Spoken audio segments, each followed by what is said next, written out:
Jangan lupa like, comment, and subscribe channel YouTube TVRI Bengkulu dan nyalakan lonceng notifikasinya.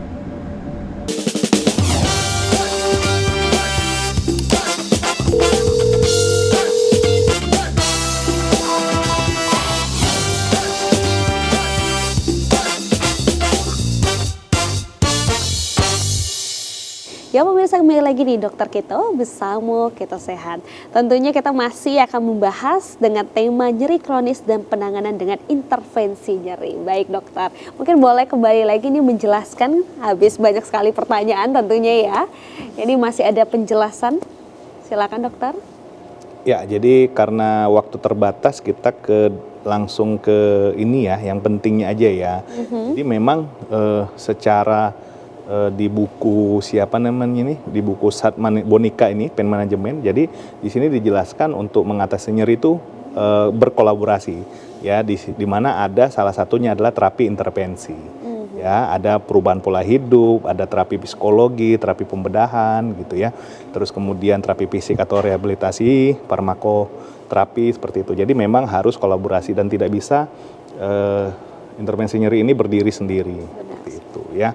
Nah, jadi dan sudah diatur sama pemerintah ya, regulasinya seperti apa untuk mengatasi secara intervensi nyeri ya. Kemudian, nah jadi yang paling penting adalah ya minimal dia merupakan tindakan minimal invasif ya, yang langsung target ke area nyerinya ya, atau saraf yang rusak seperti itu. Nah, di mana yang paling penting adalah obat langsung ke target ya, kemudian kita lakukan koreksi patologis, misalnya terjadi inflamasi di situ, kita langsung obat antiinflamasinya kita letakkan di situ ya.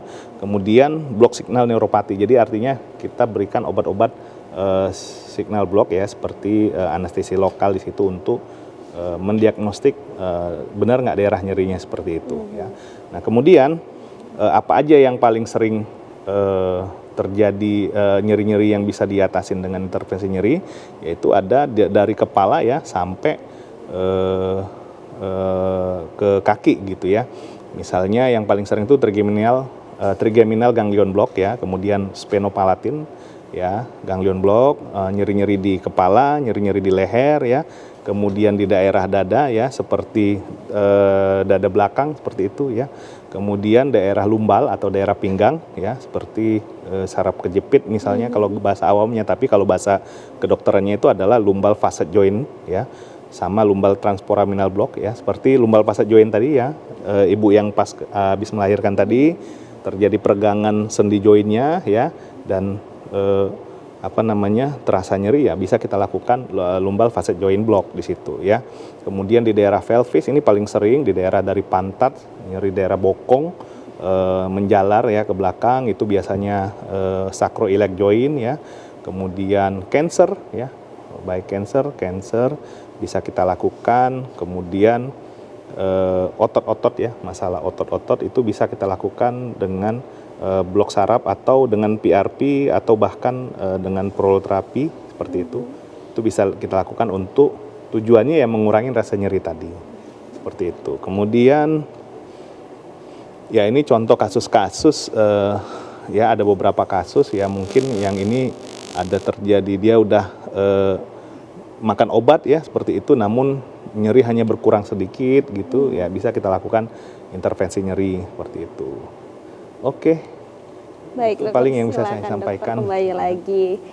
Nah, ini juga menarik ya dok ya, karena kita taunya kalau intervensi nyeri ini adalah dibius dok. Dan seperti dokter bilang tadi, kayak kalau cuman kerjanya bius doang itu gampang ya dok, tapi nggak sebatas itu ya dok ya. Jadi bakal ada meregenerasi kembali nih tentang sel-sel itu sendiri, atau mengobati sendiri mengenai penyakit nyeri ini sendiri. Nah, tadi juga yang menarik itu adalah stem cell nih dok. Stem cell itu apa sih? Kalau sekarang kan lagi viral banget nih dok mengenai stem cell itu dengan harga yang fantastis. Itu mungkin boleh dijelaskan kembali nih dok.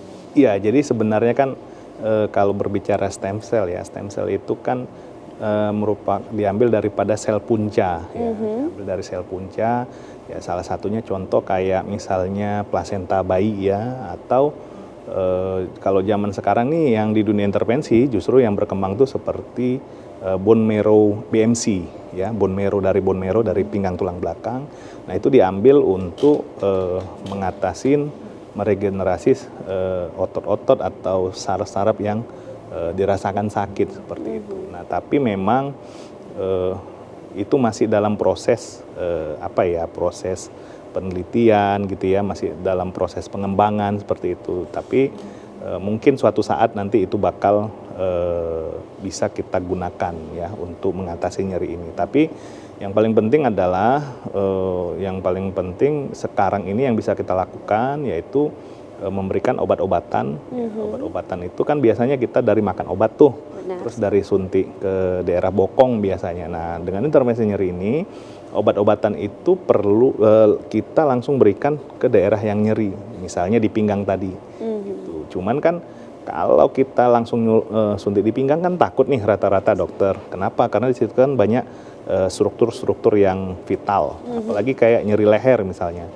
Ya, suntik di leher paling nggak tahu nih kalau dokter Putri paling jarang kan kita suntik di leher gitu kan. Nah, tapi dengan adanya intervensi nyeri ini dipandu ya, ada 2 panduannya dengan USG ya, terus dipandu dengan salah satunya lagi adalah SIAM ya, atau kayak X-ray seperti itu. Nah, dengan dipandu itu sehingga kita bisa meletakkan ujung jarum kita tepat di daerah yang sakit atau struktur yang memang mau kita inginkan di situ seperti itu. Sehingga bisa membantu seperti itu. Kemudian sama lagi kayak regenerasi tadi ya, regenerasi itu kan tidak harus selalu dengan stem cell.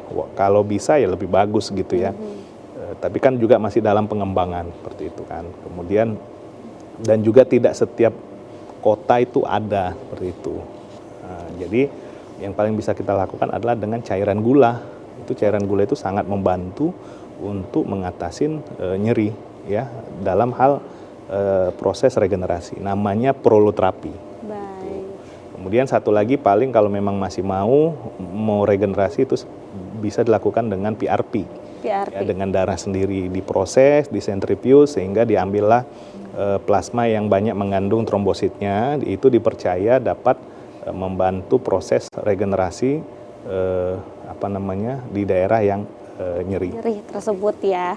Jadi bukan hanya suntik sembarang ya dok, tapi memang ada aturannya nih. Apalagi juga sekolahnya luar biasa dok ya, panjangnya ya. Tentunya memang harus dengan ahlinya ini untuk mereda intervensi nyeri ini sendiri. Baik, dokter tahan dulu, nanti kita akan kembali lagi tentunya setelah jeda pariwara berikut ini, tetap di Dokter Kito.